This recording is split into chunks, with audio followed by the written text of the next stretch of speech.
Hello, ഇന്ന് നമ്മൾ വെള്ളരിക്കയും ചക്കക്കുരു വെച്ചിട്ടൊരു വറുത്ത കറിയാണ് ഉണ്ടാക്കാൻ പോകുന്നത്. വളരെ ടേസ്റ്റി ആയ കറിയും കൂടിയാണ്.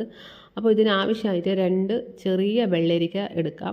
ചെറിയ വെള്ളരിക്കയിലാണ് ഭയങ്കര ടേസ്റ്റ് ഉള്ളത്. അപ്പോൾ ചെറുതേ എടുക്കാവുള്ളൂ. ഇനി നമുക്കിതിനെ ചെറിയ ചെറിയ പീസാക്കി മുറിച്ചെടുക്കാം. അതിൻ്റെ ആ നടുത്തുണ്ട വേസ്റ്റൊക്കെ എടുത്തിട്ട് ചെറിയ ചെറിയ പീസാക്കി എടുക്കാം. ആ വേസ്റ്റൊക്കെ എടുക്കുക.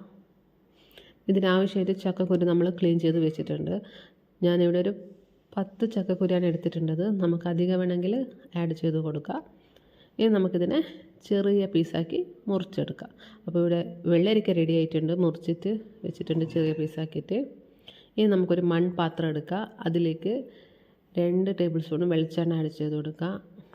എണ്ണ നല്ല ചൂടായി വരുമ്പോൾ നമുക്ക് കടുക് ഇട്ട് കൊടുക്കുക. കടുക് നല്ല പൊട്ടി വരുമ്പോൾ സവാള ആഡ് ചെയ്ത് കൊടുക്കുക. ഞാനിവിടെ ഒരു സവാള ആണ് എടുത്തിരിക്കുന്നത്. അതൊന്ന് നമുക്കൊന്ന് ഫ്രൈ ചെയ്തെടുക്കാം.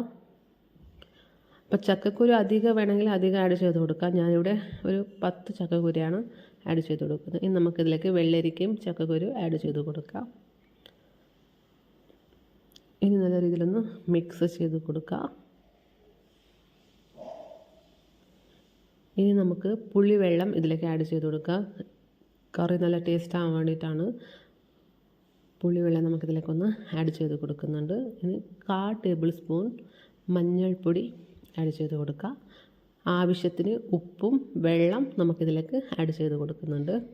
ഇനി നല്ല രീതിയിലൊന്ന് മിക്സ് ചെയ്ത് കൊടുക്കുക. ഇനി ഒരു 20 മിനിറ്റ് നമുക്കിതിനെ വേവാൻ വെക്കാം. ഇത് ചോറിൻ്റെ കൂടെയൊക്കെ കഴിക്കാൻ ഭയങ്കര ടേസ്റ്റാണ്. അപ്പോൾ ഏകദേശം നമ്മളെ വെള്ളരിക്കയും ചക്കക്കുരു വെന്ത് കിട്ടിയിട്ടുണ്ട്. ഇത് നമുക്ക് വേഗം വെന്ത് കിട്ടും. അപ്പോൾ ഇതിലേക്ക് ആവശ്യമായിട്ട് 2 ടേബിൾ സ്പൂൺ മുളക് പൊടിയാണ് വേണ്ടത്. ഞാനിവിടെ ഫസ്റ്റ് 1 ടേബിൾ സ്പൂണാണ് ഇട്ട് കൊടുക്കുന്നത്. നമുക്ക് ആവശ്യമുണ്ടെങ്കിൽ മാത്രം ഈ 1 ടേബിൾ സ്പൂൺ ആഡ് ചെയ്ത് കൊടുക്കാം. അപ്പോൾ നല്ല രീതിയിലൊന്ന് മിക്സ് ചെയ്ത് കൊടുക്കാം. ചക്കക്കുരു വെള്ളരിക്ക നല്ല രീതിയിൽ വെന്ത് കിട്ടിയിട്ടുണ്ട്. ഇനി 1 കപ്പ് തേങ്ങ ജീരക ഇതിലേക്ക് ആഡ് ചെയ്ത് കൊടുക്കുന്നുണ്ട്. നമ്മളെ കറി ഇവിടെ റെഡി ആയിട്ടുണ്ട്. ഭയങ്കര ടേസ്റ്റായൊരു കറിയും കൂടിയാണ്. അപ്പോൾ എല്ലാവരും ഒന്ന് ട്രൈ ചെയ്ത് നോക്കൂ. കഞ്ഞിൻ്റെ കൂടെ ചോറിൻ്റെ കൂടെയൊക്കെ കഴിക്കാൻ ഭയങ്കര ടേസ്റ്റാണ്.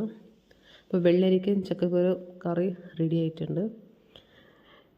നമുക്ക് എരിവ് കുറവുണ്ടെങ്കിൽ മുളക് പൊടി 1 ടേബിൾ സ്പൂൺ ആഡ് ചെയ്ത് കൊടുക്കാം. ഞാനിവിടെ 2 ടേബിൾ സ്പൂൺ മുളക് പൊടിയാണ് ആഡ് ചെയ്ത് കൊടുത്തിട്ടുള്ളത്.